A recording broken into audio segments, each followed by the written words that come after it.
WagerTalk Podcast for the week ending June 9th. We've got a big show tonight. Our man, William Bernanke from CG Technology. He is a risk analyst there. Will join us to talk about NBA, NHL, and baseball. We'll have another edition of Handicappers Corner. We'll be talking about Saturday's Belmont.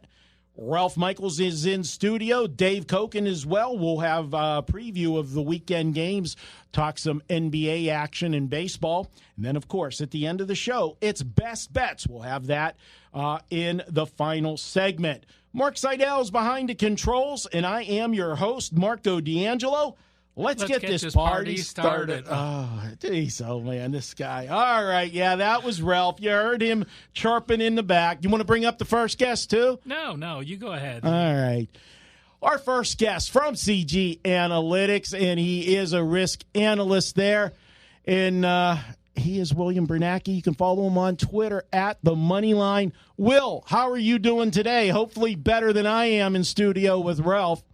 Yeah, you got to take the good with the bad. So I'm doing well personally, but not a little depressed about the game last night.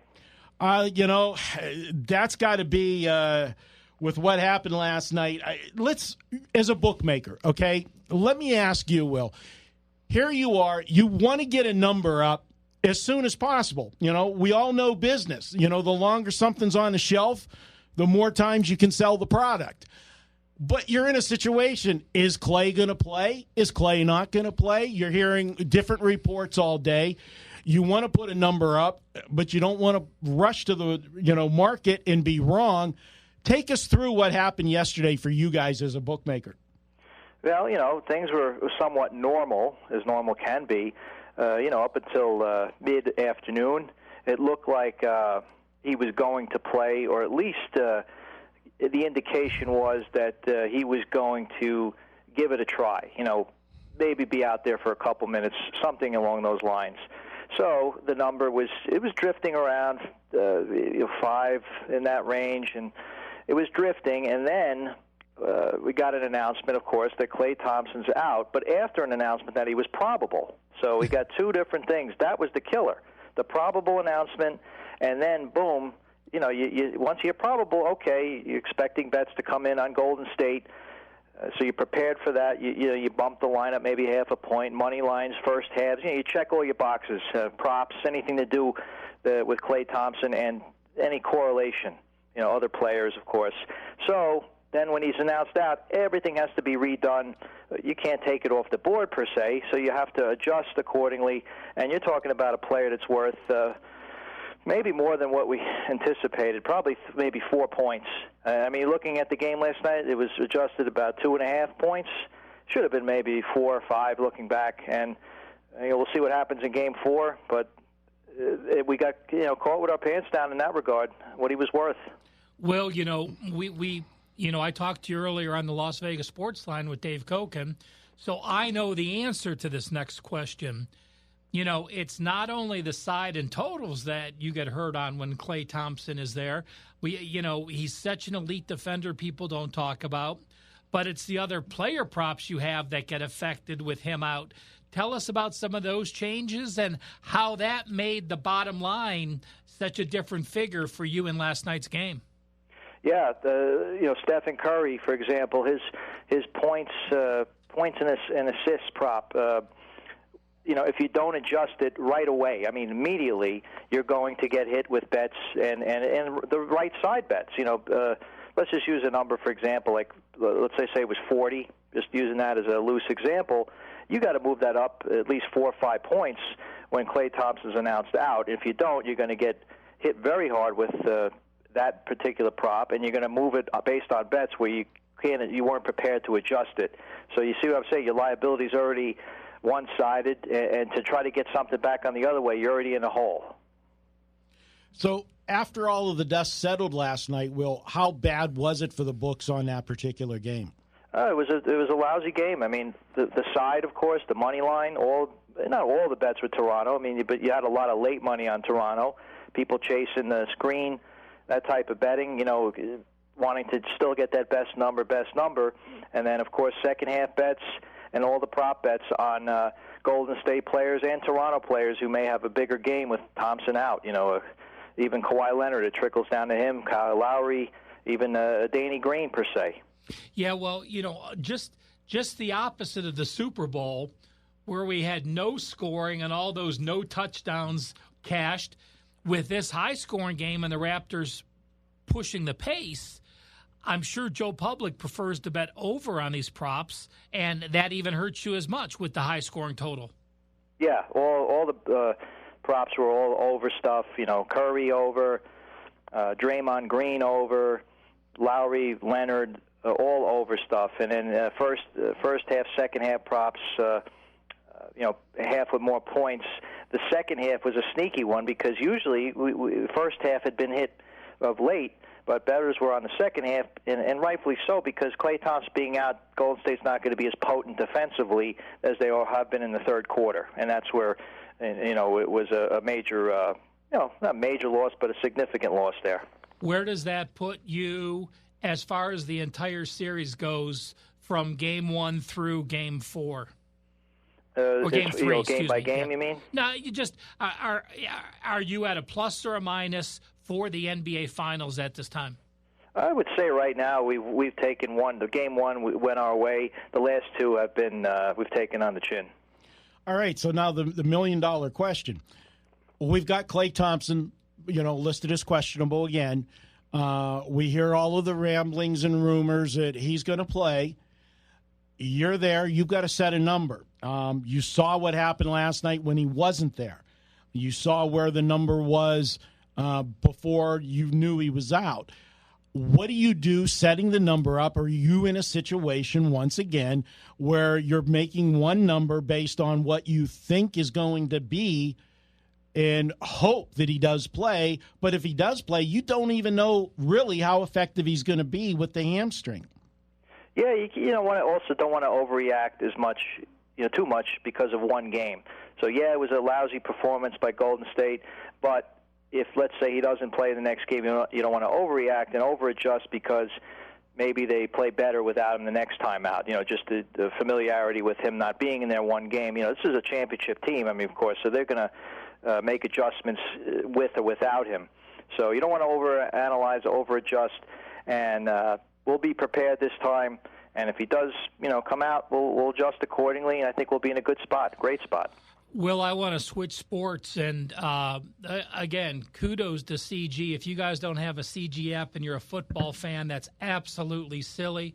First out NFL Week 1, first out NFL Weeks 2 through 16, first out college football games of the year, and then today on Thursday, first out with some win totals. I believe 16 teams that you felt would be top 20 teams, and then the two local teams. Tell us any early action on those over-under win totals. Yeah, there was some, surprisingly, right away. Immediately we were hit with under in Texas, under Oklahoma, and then two overs, over Florida and over Bama. And our local teams, Nevada, UNLV, we had a little bit on the under with UNLV thus far. Will, shifting over to baseball, I got to ask you, there is a team that has just been god-awful.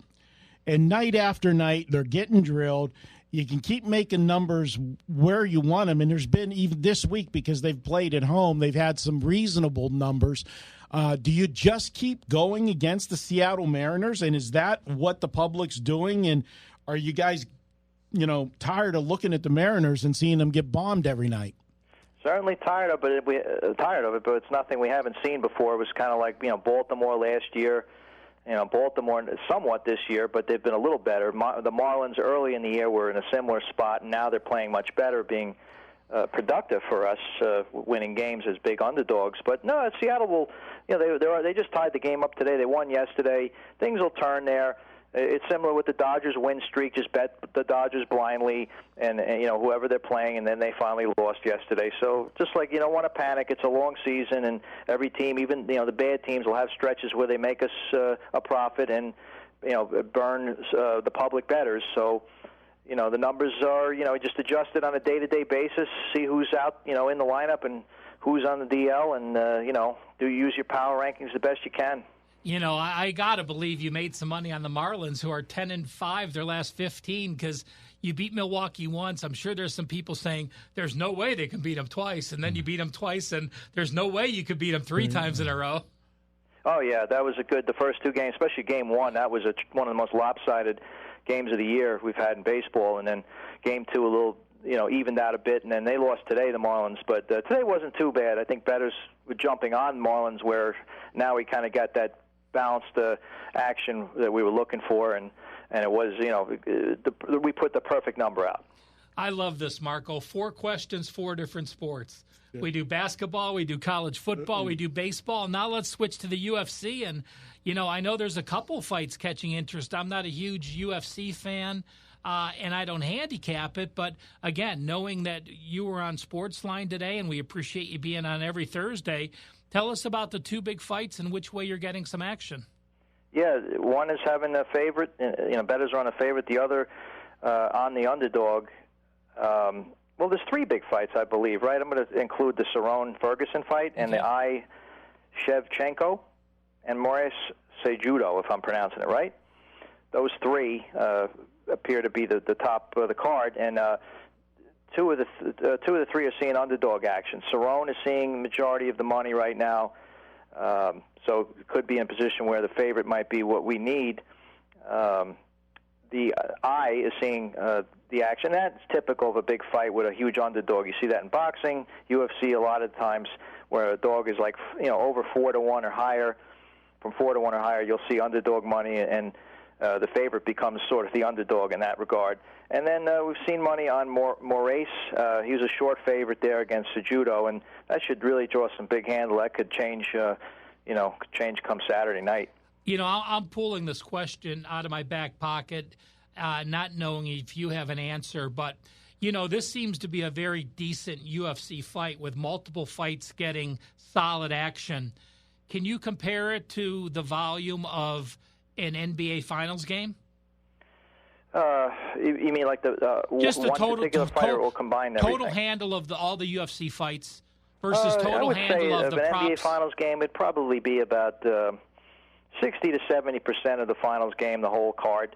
Okay. So even an NBA is still king, where side and total and all the props of an NBA Finals game would outweigh an entire card of UFC. Oh, absolutely. Especially on the weekend, you'll see a bigger handle with Game 4 than you would Game 3, just because of when it's being played. All right, that's great stuff, Will. What's happening at CG this week? Well, this weekend is one of the biggest sports weekends I can remember. I mean, you got. I don't even want to leave out the French Open. I mean, that's from what I haven't got a chance to watch much of it, but there's been some pretty big upsets there, and I know we're coming down to the wire there as far as the finals and semifinals. So that's going on. You got, of course, the Belmont. Kind of lost its luster with no Triple Crown threat, but it's still a big race, and there'll be about 100,000 people out there in Belmont, New York, and there should be some damn good race. You got MLB, of course. You got Game 4 of the NBA Finals, Game 5 tonight in hockey. Game 6 will be coming up. I mean, I'm probably leaving stuff out, but U.S. Open's next week. So we got a ton going on, and you definitely got to get our app. The CG app is a must. So make sure you download the app and sign up for an account. This way you're prepared to bet like a pro, and you can also bet in-game. I mean, in-running on all those sports, you definitely need it. And I don't want to forget the Women's World Cup this week, too. Speaking of the Belmont, Will, there's a horse in the Belmont named after you, War of Will. I don't know if you're going to put a few bucks on him, sentimental, but have you heard any rumblings through the sports book? Any horses getting any action that you might want to throw a name out? Yeah, and I may have to throw a few bucks on that just because. But number 3, the Master Fencer, is seeing some action, and not surprisingly, it's a horse that closed very well in the Derby, and Belmont being a longer race, the longest of the big ones. That should, it could play well to this horse, and bettors have picked up on that. All that action Saturday. I know the Cosmo, 350 reservable seats. at the Cosmo, one of the best places to watch the events. Tell our people what they would need to do to reserve a seat like that. Oh, I believe you could do it two ways. You can reserve one online. I'd probably just go to their website, Cosmopolitan, or Google it, or call the Cosmopolitan directly and have a seat reserved. I would do it fast, though, because it is, as we speak, Thursday, and those seats go real quick. They're usually gone by Friday night or Saturday morning, so make sure you go, move quick on that. Yeah, anybody that hasn't been to the Cosmo in Vegas, it's someplace when you do visit Vegas, you want to stop and check it out. Cosmo's a happening place, and the CG Sportsbook there is the only sportsbook that is just steps off Las Vegas Boulevard. You walk in right through the front door. You got Starbucks to the left, and right there is the sportsbook. You can walk right in off the street, make your bets, sit down, have a couple cold cocktails, enjoy some air conditioning at this time of the year. In Vegas, we're starting to heat up. Cosmo, always a fun place. That's probably that and the Venetian. All your properties are nice, but there in the Venetian, the sports books, I just love the whole vibe of the two places. Maybe I'm a little partial at Venetian because I can walk like 3 steps from the poker room and run over and get a bet if I don't use the app. And parking's free. And you can pick up sheets, too. The full season college football and NFL sheets are there, so you take it with you and compare it to, the numbers you're going to bet, the current numbers, and, just good information all season. Or run into the Silverton. It's so easy to get in and out. You run in, get the sheets at the Silverton, and it's Absolutely. so much easier, free parking, and no issues at all. As a local, the Silverton is that is the go-to spot to go. If you want to run in and make a bet, don't want to deal with the traffic of the Strip. That's it. One other plus for the Venetian in the sports book.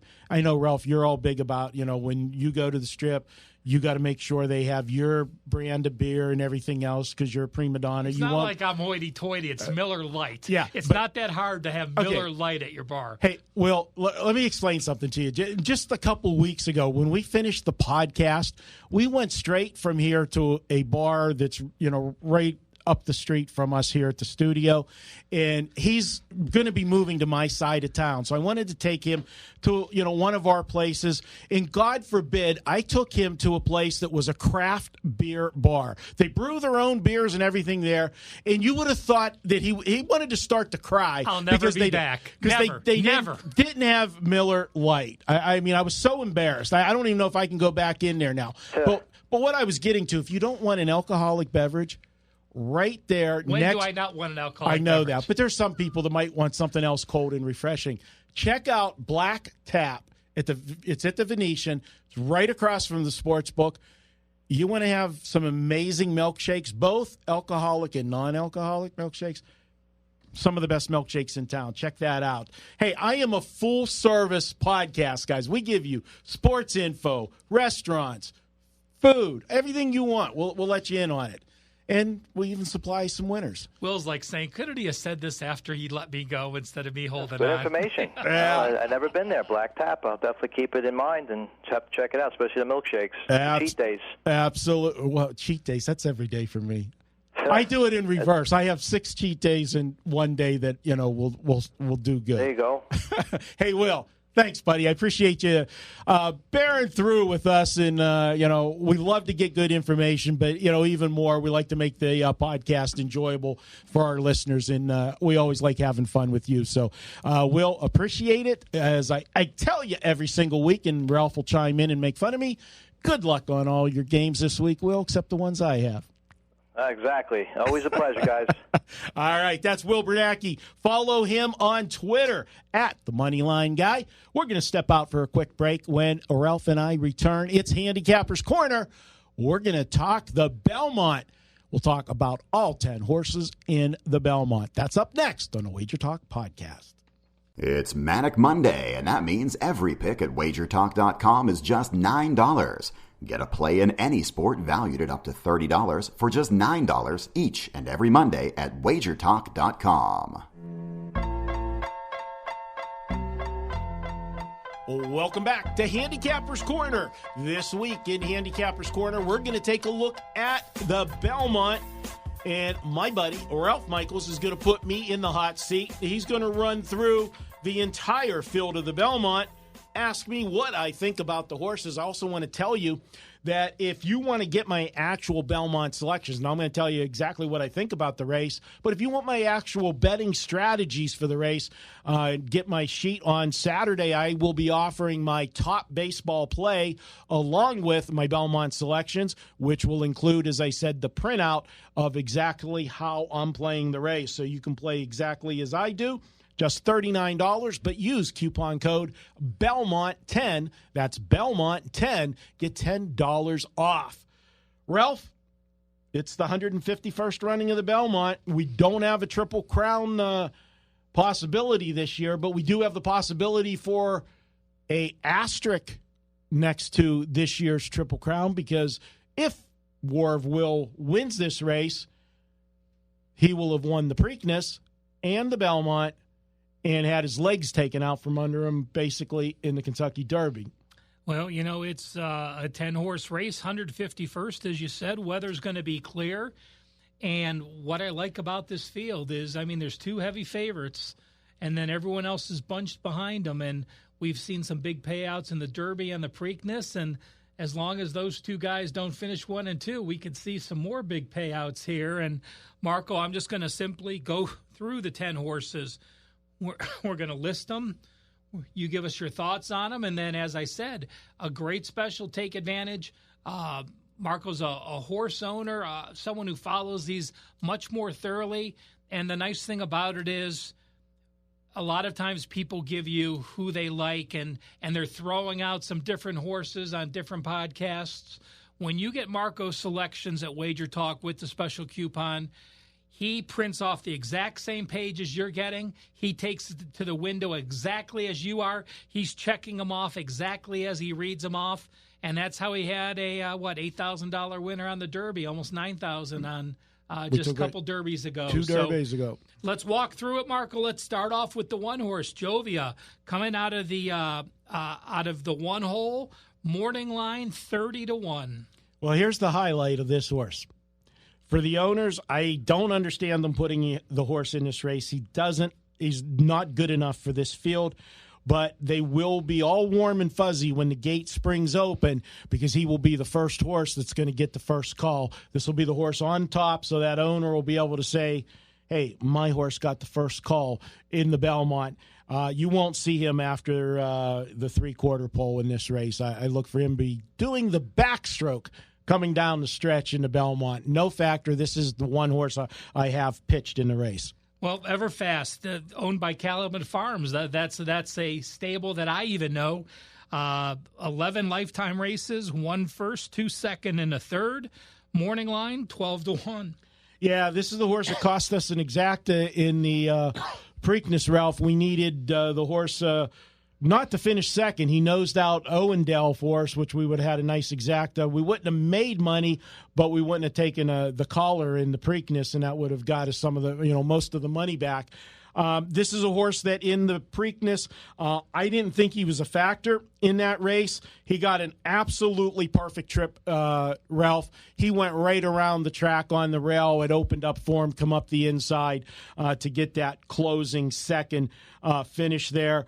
Can that happen in the Belmont? Well, sure it can, but I don't think it happens. I think this is a horse that maybe at best you're looking for him on the tail end of those exotics, finishing third or fourth.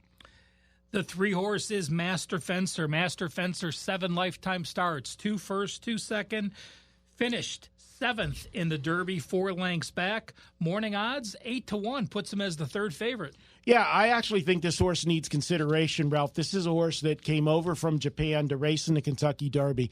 Now, history has shown us that these horses that come from Japan have not fared well in these big races over in the U.S., but that big race usually is the Kentucky Derby. And, Ralph, when you come over after doing the campaign over in Europe or Japan, wherever you're racing at, before you come here for the Derby, you have to run races to get yourself to earn the right to come to the Derby, and then to travel across country like that, for the amount of time for the flight. Then you got to be in quarantine for a while before you go into your normal stable. It's not the horses are creatures of habit. Okay, it's a cliche, but it's so true. And when you disrupt that, sometimes it takes a while for him to race as good as he did in the Derby. And now he's been here in the United States for 5 weeks, training, acclimated to everything. I think he has a license to race much better than he did in the Derby, and he did not embarrass himself in the Derby. He finished 7th, got beat 4 lengths. This is a horse that I think you got to use on your ticket at a price. Question for you regarding the number 4 horse, Tax. Tax 15-1 in the morning line has finished in the money 5 of the 6 races lifetime, 2 first, 2 second, and a first. 15th place in the Derby, was second in the Wood Memorial, and was claimed back in an October race in Keeneland. How many of these races that we see, these Triple Crown horses, were actually claimed horses just last year? Well, we saw one that was in a claimer. That Maximum Security was in a claimer at the beginning. This one was in a claimer and actually did get claimed. He got claimed for $50,000. Might have been the best claim of the year. I mean, you claim a horse for $50,000, he's made $326,000. He's only had one bad race. There's only one thing you can say about that bad race. That bad race was the Kentucky Derby, and it was on a muddy track. All of his other races were on dry tracks. Maybe he just didn't like the mud. He's getting a huge upgrade as far as jockey goes. Is Ortiz, Irad Ortiz is jumping on board up from Jose Alvarado. I think that's a huge jockey change. I think this is a horse that has every license to jump up, Ralph, with a big race on Saturday. Tax is a horse that I will be using in my exactas and trifectas. Can he win this race? Yeah, sure. He's only got 6 lifetime starts. Ralph, I tell you, these horses between 5, 8, 9 starts, they're still, they're youngsters. They're still growing. They're still learning how to do things. This horse could be sitting on a big race Saturday. I think he's a horse that's got to be used in your gimmicks. We saw Bourbon War a couple months ago over in the Florida Derby, finished 4th. Bourbon War finished 8th in the Preakness, going off at 12-1. Bourbon War, 6 lifetime starts, 2 first and a second, 12-1 morning line. Yeah, Ralph, this is the horse that's causing me the most problems. As you know, I was high on Bourbon War in the Preakness, and he was an absolute no-show. I can't make an excuse for him. It was a fast track. I don't know what we're, to go with. I can tell you this. They made a jockey change. They're going to Mike Smith on this one. Mike Smith is a very, capable jockey. We talk about there being big jumps in talent, sometimes with the jockeys. You're going from Ortiz to Smith. That's not, that's not a big, overwhelming jockey change. So Bourbon War is the horse that, this is the way I'm going to word it to you. I'm going to have him on a few tickets in the gimmicks because I don't want him to ruin me twice, okay? He was a key horse for me in the Preakness, and he did nothing. And I can't explain it. We were high on him off of his Florida Derby race. If he comes back to that form of the Florida Derby, he definitely can be a serious contender in this race. But off of his last race, he's actually a pitch off that last race. I'll just have him on 1 or 2 tickets with the horse I like the best in this race, which we'll be talking about in a bit. Spinoff is coming out of the 6th hole, 15-1 morning line. Spinoff was number 2 in the Louisiana Derby, finished 18th in the Kentucky Derby. This is a horse that only has 5 lifetime races, 2 first, a second, and a third. So it's cashed 80% of its starts. Yeah, it has. And talking again with a horse with a limited number of starts, has a license to improve. This has been a horse that the wise guys have liked. On the campaign trail to the Kentucky Derby. He's been a buzz horse before. He's raced well except the Derby. Do we throw the Derby out for him too for a sloppy track? But that wasn't the first time that he raced on a sloppy surface. The other time he raced on it, he did win. So we can't really give him that excuse totally here. Spinoff, To me, at best, is a horse maybe to use in the the superfecto on the bottom end. Not a horse that I'm high on, but can hit the ticket third or fourth. Well, of the first 6 horses we mentioned, each of those 6, with the exception of Everfast, won a race this year. Now we get to Sir Winston. No wins in 4 starts this year. Did have 2 wins in 5 races in 2018. 9 lifetime races, 2 wins, a first and a second. Sir Winston out of the 7-hole, 12-1 morning line. Didn't race the Derby or the Preakness. No, you got a fresh horse. His last start was the Peter Pan Stakes, and that's important, and I'll get to that in a moment. He finished second in the Peter Pan. Now, there was only 5 horses in that race, Ralph, but he was 15 to 20 lengths off the pace in that race, letting them battle it out. And Ralph, this horse put on a move in the far turn at Belmont to close, to be a fast closing second. 2 things to point out. In that race, he had Joel Rosario for the first time. That was a huge jockey change. He will have Rosario up today as well. But the other thing is, Ralph, that race, the Peter Pan Stakes, is run here at Belmont. Belmont's a tricky track. It's a different surface. It's nicknamed Big Sandy, and that's for the big sweeping turns, and it's a sand-based track, and some people say it's deep and tiring, and for a horse to already have a race over the track, to me, is a huge advantage. And this horse, that last race, as you said, he had 4 starts this year, 1 second, and that was the last race. He put up a 100 buyer figure, and it is the only horse in this race that has a buyer speed figure of 100 or higher. And Ralph's looking at his racing form. He says, I don't see that 100. I have, because I'm dedicated, I use 2 racing forms. I use the daily racing form that uses the buyer speed figures, and I also use Brisnet. I gave you my copy of Brisnet. Their speed ratings are a little bit different. Gotcha. And you talked about Belmont, Sir Winston having a start there. Let's just mention now, we're going to talk about this horse next. Intrepid Heart and Tacitus also have a start at Belmont. Well, we're moving to the 8-hole, and it is Intrepid Heart, 10-1 morning line favorite. Only 3 starts, 3 lifetime starts, 2 first and a second. This is a horse that's last race was the Peter Pan, the same as our previous horse, did not race in the Preakness or the Derby. What I don't understand is Sir Winston finished second in that race, and he's morning line at 12-1. Intrepid Heart finished third in that race behind Sir Winston, and he's at 10-1. I don't understand who made the morning line here. To me, Sir Winston should be in front of him. Now, if you're looking at the whole picture, Intrepid Heart, 3 starts. He's got 2 wins and a third. So with only 3 starts, he definitely has that license to improve. But does he have enough experience? Only 3 starts, and now asking this horse to go 1.5 miles.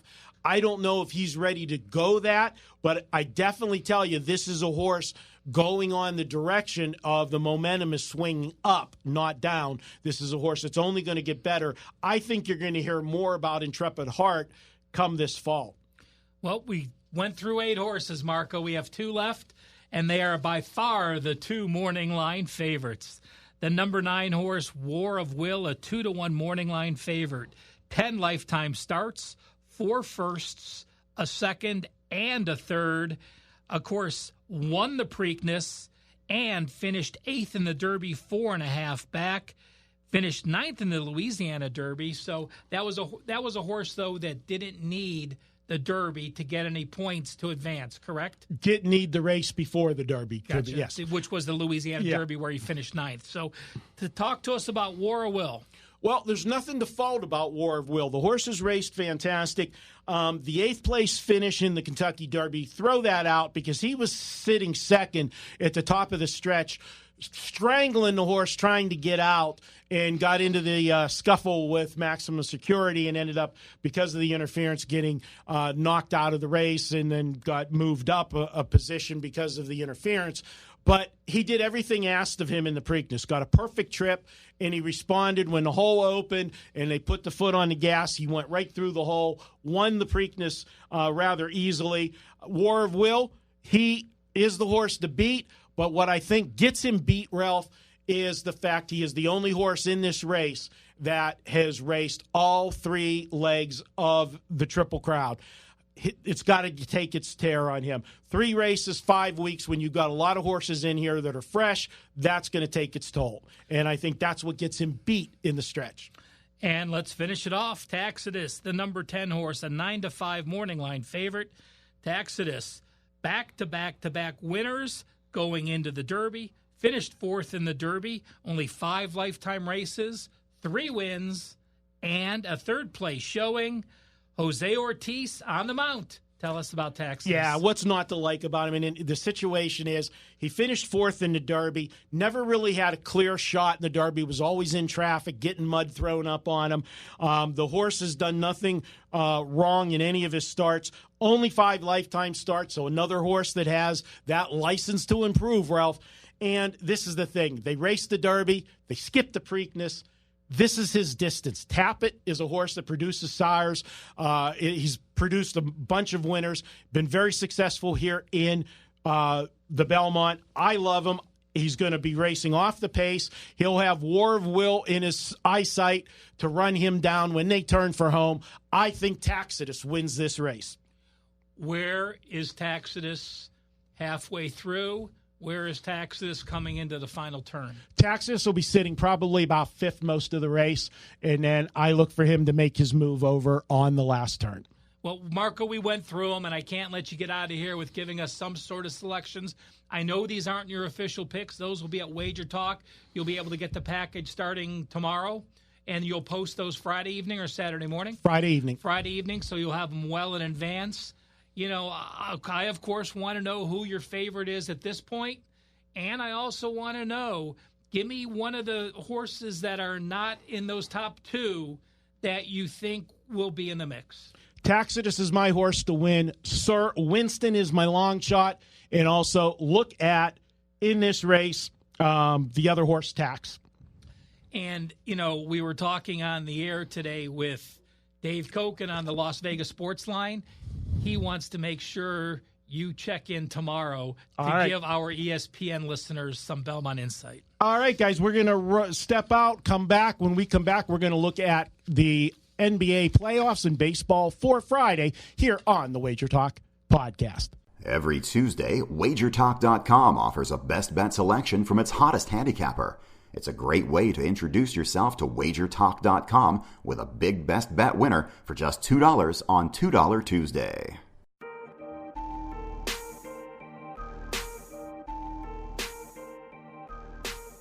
Welcome back to the WagerTalk Podcast. We're going to head into some NBA playoff talk. We're going to touch briefly on the NHL as they're in action tonight as we are taping. And then we're going to preview a couple games for Friday's baseball. Dave, I'll start with you first on the hockey. We'll be brief because, honestly, the game's being played tonight. Right. We're taping here this afternoon. Is going to be dropping the puck here shortly. Series tied 2-2. We didn't really expect this series to be tied 2-2 at this point, heading back to Boston, especially the way Boston came from behind in Game 1, commanding fashion after falling behind 2-0. Thought this might have been a shorter series, but the Blues have something else to say about that, Dave, and we know the history of 7-game series in all sports. When they're tied 2-2, Game 5 winner is generally going to be over, what, Ralph, probably 85% of the time going to be the winner of the series. But, Dave, you're a Boston guy. Are you a little bit worried about this going back to Boston at 2-2? Yeah, sure. And by the way, it doesnth always happen because I think there's a team in Las Vegas that won Game 5 and they didn't win the series against the San Jose Sharks. But, I think the Bruins have to have this game because a loss tonight, and they're in deep water going into St. Louis, what could be shorthanded in Game 6. Zdeno Chara, we'll see how much he plays tonight with the broken jaw, but I think that's some inspiration for the Bruins that their captain is somehow playing through this injury. Boy, hockey players are a different breed. But I can't even comment on Game 6 until I see what happens in Game 5, other than to say that if you're backing the team that has lost the previous game, you're doing rather well taking them the next game. And if that pattern holds true tonight, Boston will have won Game 5, and then St. Louis would be the play in Game 6. It's working out that way, and if it ain't broke, don't fix it. Zig and zag, it's there. In hockey, yes. In basketball, no. But, Mm. like Dave said, St. Louis has now won 5 straight games after a loss, so they've bounced back each of the last 5 times. Marco, you talked about 5 being a total. You didn't understand it. Well, this game opened up 5 again. It moved to 5.5 now, but there's also been 10 first-period goals in the first 4 games, so they're scoring quick. They're jumping out early. First period going over, full games going over. Been a bunch of empty net goals as well. Keep that in mind. That is the biggest bugaboo with these hockey totals. At least you know it going in. It's not a surprise. If you got a team playing without a goalie for 2.5 minutes, there's a good chance somebody's going to score. Yeah, that's for sure. Well, somebody to score. Golden State's got to find some players. It's been surprise last night. Not a surprise. I mean, he was listed questionable all day. There was a lot of speculation. You saw the line for Game 3 of the NBA Finals as high as -6, but as we saw as the day was moving on. At one point, and it was really brief, but it actually got to 7 for about 5 minutes at one offshore book. Okay. And then it was immediately bet down, but you saw where it closed. And once it started getting bet down, it slowly kept creeping its way down to 4.5 was the number that I saw, until then the official word come out that Klay Thompson was out, and then we saw the number continue to fall after that. It had to be a nightmare for the books as how to scramble with it, because you're talking about one single game, and it's the NBA Finals, and all of a sudden you've got a line out there that's been out there for 2 days at -6 for the general population for the bigger part of the time, now heading down to 3.5. And did some places close at 3 yesterday with the game? Did they get that low? I missed the closing number on that. Yeah, well, it shows you how much respect the Warriors are getting, because the Warriors have been to the finals, have won the finals. If it was any other team missing Thompson and Durant, Toronto would have been a favorite.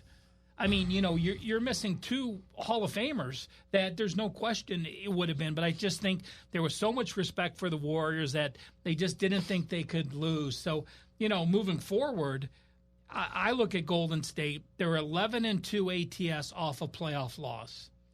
Curry talked about this morning having that winner's mentality and having that championship mentality. And I think that as long as Thompson gets cleared to play, I have no problems backing Golden State. I mean, you look where they are. They are still a 120 favorite in the series, down 2 games to 1. I mean, that shows the respect they're getting in the league. But is it deserved respect? See, that's the question I have, because, look, I think Golden State's the play in Game 4, and I've played like 2 NBA games all season. I might play this one. But here's the thing. This isn't the Houston Rockets they're playing. The Houston Rockets, I don't care what anybody says, the Houston Rockets are mentally beaten before they take the court against the Warriors. Because they know they're going to find a way to blow the series. They've done it enough, and I think it's in their heads. Toronto against Cleveland used to be that way. Yes. The old Raptors, yes. Right. These are not the old Raptors. Nurse has done a tremendous job with this team. Kawhi Leonard gives them a different mindset. They're not at all afraid of the Golden State Warriors. And that's what makes it a little bit dicey to me, because, I don't know what kind of shape Klay Thompson's going to be in for Game 4. I know Durant's not going to play. That's been decided. We saw a bump in the line as soon as it was made official earlier today that Durant is not going to be performing in Game 4. And I think that realistically closes the door on Durant playing at all in what remains in this series, because he didn't even take part in this scrimmage that they had set up. So he's not ready to play. And this is tough for the Warriors, because they're facing a team that believes they can beat them, and based on the way the first 3 games have played out in the series, that's a realistic appraisal. They're the better team on the court. If you take away, and I know you can't take it away, but I will for the sake of discussion, if you take away that 18-0 run that Golden State enjoyed in Game 2, there isn't any question about who's been the better team in this series. It's been the Raptors. So I think the spot favors Golden State in Game 4, but I have reservations about backing the Warriors against a team that's healthier and might just be better than they are right now. The situation, let's give Nurse credit. Last night, Toronto came out and played at a quicker pace than they normally do, and that was the smart move. You got a team that's depleted injury-wise. Force them to go up and down the floor. Make them tire themselves out. Whichever end of the floor it is, make them tire themselves out. And, sometimes you can think a well-laid plan and think it out and sounds good in your head and in theory and everything, and it doesn't work out. Last night, I've got friends in town from Pittsburgh. We were at dinner watching the basketball game, and we were going to a concert. It was late in the third quarter. And I said, because of the way this series is right now and because of the injuries with Golden State, I said, if Golden State doesn't make that run to get this under double digits, at what point, if you're Kerr, do you wave the white flag for this game you don't want to end up losing 2 games. And that's the situation. If you keep everybody in there for too long, then you're not going to have them fresh for the next game if you can't win this one. So because the pace was quick, every time I'm hitting the in-game update, the in-game total just kept going skyrocketing. I waited, I grabbed it at a peak, and I thought I was a smart guy. Because my thinking was he's going to take his guys out with 5-6 minutes left if this game's out of reach, and then Toronto would do the same, and you'd be playing it out, and it would be on an under. No, I got it at 231.5, Dave. Got it at the right number, right thought process. They didn't take anybody out. They played the whole game. What was the last basket? Last basket come with like 25 seconds left. I turned it off. So I gave it that. But it landed 232. And I got it in game at 231 and took the under. So I had the right plan. But am I also thinking of that, Dave, was Game 4 is the only game of this series where they don't have the extra day in between. Right. They're playing from Wednesday to Friday. So that was another reason in my thinking why Kerr's going to wave the white flag here and get his guys out. The problem is, and I understand why he couldn't, because they were on the fringe. They weren't out of the game. It's like sitting at 10 and they had the ball with like 3.5 minutes to go. You get it to single digits. Anything can happen in the NBA with 3-point shots. So he couldn't really wave the white flag, and I agree with him not doing so. Didn't work out because the Raptors wouldn't give in, but I didn't disagree with what Kerr was doing strategically. So with that said, moving to Game 4, we're looking at a game with the line in total. The line, I'm guessing, with the number that we're seeing, they're expecting Thompson to play. With the number that's out there. This tells you something about the Warriors' confidence, by the way. I mean, I did extol the virtues of what's going on with Toronto, but this tells you something about the Warriors. Thompson probably could have played Game 3. It would not have been a great idea. He wasn't at his peak, certainly. But they just decided, hey, you know what, we got 3 other games in this series. So it's almost as if the Warriors said, okay, we're not giving you Game 3, but we'll kind of let you have it if you can take it. And they did. But I would be shocked, quite frankly, if Thompson's not out there for Game 4. And if he's not, that means this is a pretty serious injury. And where we've got the biggest adjustment from Game 3 to Game 4 is actually in the total. This total, we saw totals of 213, 213.5. We're at 216.5 now for Game 4. If you're Toronto, I think you want to come out and do the same thing. You want to force the tempo. Make Golden State go up and down the floor, especially if Thompson's not 100%. Make him work even more. In the whole series, we talked about correlated parlays. We always said, for Toronto to win, we need a low-scoring game.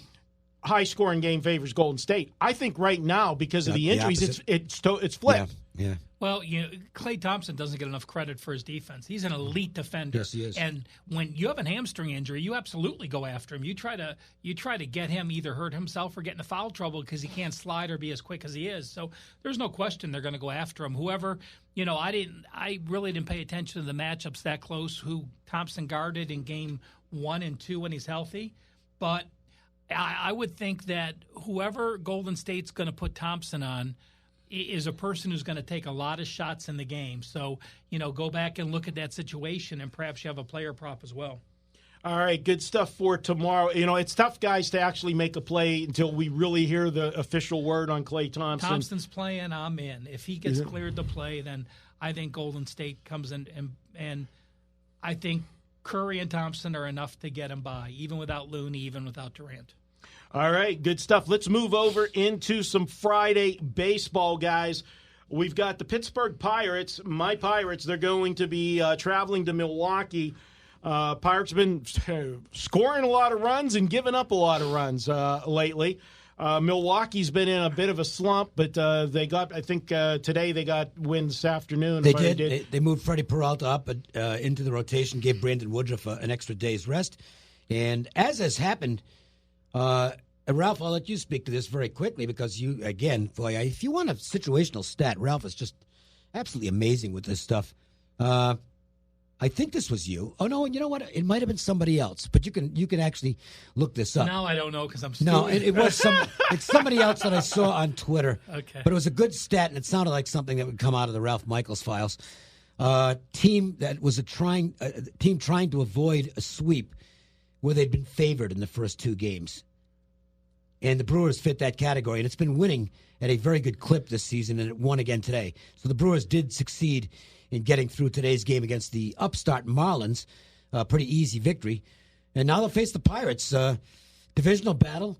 And you mentioned the Pirate. Boy, the Pirates bullpen is really shaky. And you've got rookie Davis, who's not a rookie anymore, and will be pitching for the Brewers here against the Pirates against a more rested Brandon Woodruff. I think the situation does favor the Brewers to some extent, but you're going to have to pay for it in the price. Yeah, and Brandon Woodruff, he's coming off his last outing was bad. That was bad. And it was against the same Pittsburgh Pirates. So I think I like to look, Dave, when a guy's been rolling and then he has that one bad start, a veteran pitcher and a guy that's got, good stuff, which Woodruff's had this year. I look for them to bounce back. Even more so when he gets the rare opportunity that back-to-back starts are against the same team. So look for added incentive for Brandon Woodruff. But you take away that last outing, the month of May, Dave, Brandon Woodruff was 4-0 in the month of May. He had an ERA of 1.36. He had a whip of 0.73 in May. That's dealing it. It is, but I know his metrics. Well, no, it's not even that. It's just you don't look at him and see a number one starter. His stuff isn't that of a number one starter, and he's pitching at a number one level for a good stretch. So you kind of just on the eye test itself or just logic, you kind of expect a regression out of Woodruff. But I don't think it's going to be as spectacular as we saw the last game. The guy's a pretty good pitcher. Marco, I went back 6 starts for Woodruff. In the previous 6 starts before getting hit hard against Pittsburgh, he pitched 4 innings at Pittsburgh, gave up 10 hits and 6 runs. In 6 starts, in his previous 6 starts prior to that Pittsburgh game, he made 6 starts, allowed 6 earned runs, had a 43.8 strikeout walk ratio. Now, what do you get out of rookie Davis? Davis made 6 starts in 2017 for Cincinnati, Not good. had an 8.63 ERA, didn't pitch in 2017. He's made a few bullpen appearances this year. This is his first start. So this is his first start since that 8.63 ERA start in Cincinnati. Is he in Kingham's spot here? Yes. So that's who he took. This kind of has the feel of a bullpen game for the Pirates where rookie Davis, they'll try and get, 60 pitches out of him. And the worry then is you might get... The worry is you get the bullpen. You might get Kingham or somebody. Some of those guys in that Pittsburgh bullpen, they're just not minor league. They're just not major league pitchers. With Milwaukee, you're going to have to lay a price. They're at 230, 240 in this game. And talking about that, Dave, because I expect Milwaukee to score runs and the fact that I think Woodruff is going to bounce back in a big way here, this is one of those instances that I don't have a problem laying a run and a half, even though I'm going to have one less at bat, because the Pirate bullpen has been so bad. And you know that with rookie Davis starting, you're not going to get more than, maybe 4 innings max, and then you're going to have to go to the bullpen. Okay, but this is one where, I hate laying a run and a half because I'm losing 3 outs anyway, right? Unless I'm behind, in which case I'm going to lose the game. And this is a Ralph Michaels note. Which Ralph can punch up the current numbers. I know it sounds like too much to lay, but if you've taken all these home favorites this year, laying from like minus 200 to minus 280, you're a big winner. A big winner. Unless it's changed dramatically over the last week, Ralph, those teams were winning at a tremendous rate. Going back to last year, they're 412 and 139, 75%. Yeah, that's strong. So you're up 85 units, with an average line of minus 241. So as much as it sounds like, I can't lay that price, I'm better off laying a run and a half, you're not. You're better off, if you're going to play the game, just go ahead and bite the bullet and lay the price and forget that runs line. This year, the numbers are a little less, but I remember running them, Dave, when they're between 200 and 300. Right. The 300 pluses were a That's negative. too much, right. Right, but the 2 to 300s are where you are correct. It's been profitable for the last 3.5 years now in baseball. All right, moving to another one. Baseball, we're going to go to Washington. They're at San Diego. Now, they're opening up that series tonight, Washington and San Diego. Dave, Washington all of a sudden, they're playing their best baseball of the year. Wasn't hard to do because they were playing bad for all year. But they got a nice run going together right now. They're scoring some runs. They're getting some pitching that they weren't getting before. And the bullpen hasn't blown a game lately, so that's been a key as well. And this hasn't gone noticed by most people, but I do pay attention to stuff like this. If you watch the Nationals games closely and you look in the dugout shots, you'll see that Dave Martinez is actually handcuffed to the chair, so he can't make any moves. Okay, all right, so I'm lying about that.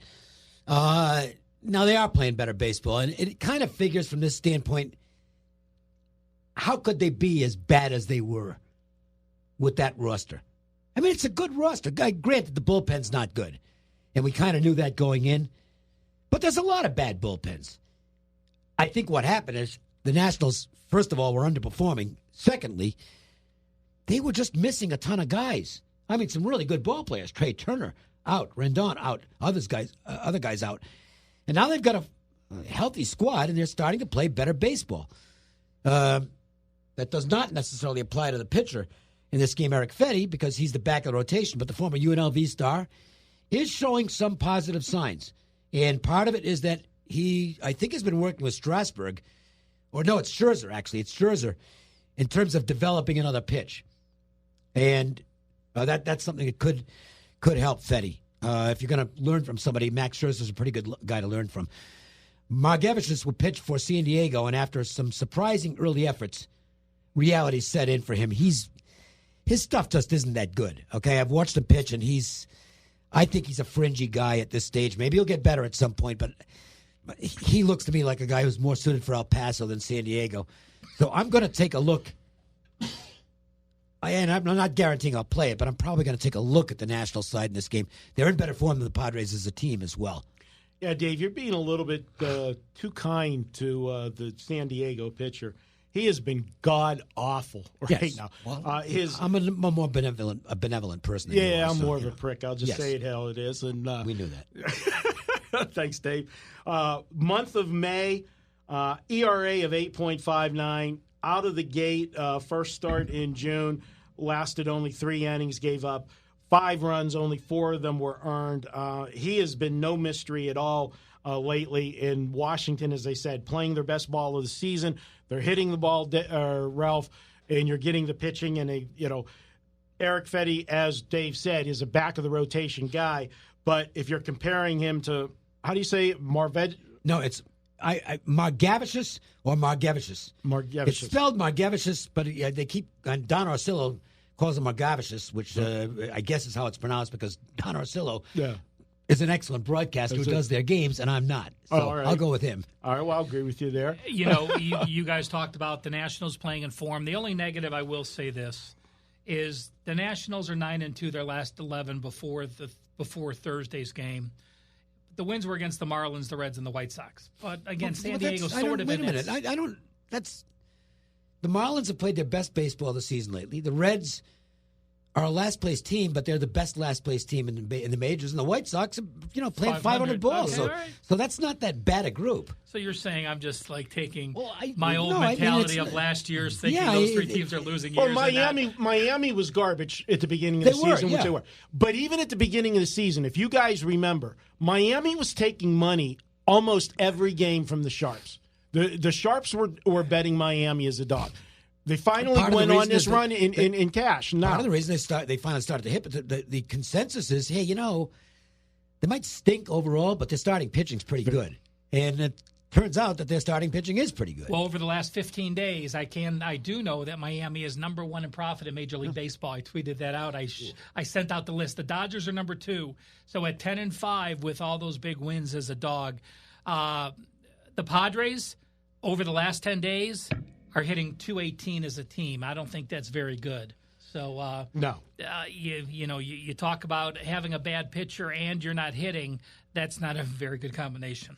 Never is. All right, guys. I agree with Dave. Looking at this game, I'm looking at Washington Nationals, riding them on their streak right now. Guys, we're going to wrap up this segment. When we come back, you know what time that is? What? Best bet time. Ooh. We were looking for your best bet, Dave, last week, and we missed you. It was at home with me. Yeah. Well, did you tell? We didn't tell the story last week. We didn't throw you under the bus. We didn't throw you under the bus. It's not under the bus. It's just what happened was we taped the podcast just down the hall, basically, from where we do Las Vegas Sportsline, and we do it right after the radio show's done. And I knew we had the podcast last week, but for some reason I completely blanked out on it at the end of the radio show and just headed out to my car and went home and realized when I got home, it's like, oh, shit, I forgot the podcast. And I texted you at that point. And it's like we waited 10 minutes. We're like, because a lot of times Dave will have a cigarette break in between. Marco went out to the parking lot to look for your car. We went to look for your car. And then I had to ask Ralph, did Dave get his new car? It's not in yet. My new car's en route from Germany. Yeah, really, it is. I'm looking. There's no Dave. I said, well, okay. And then you texted us while we were on air. We started already. And I said, all good, Dave. All good. Getting old. We love you, Dave. All right, we're going to step out here, and when we come back, it is best bet time. We should make Dave have 2 this week. Okay, then I will. I owe you 1. I'll give you 2. All right, there you go. We put Dave in the corner and put the gun to his head. So we'll be right back with 4 best bets up next.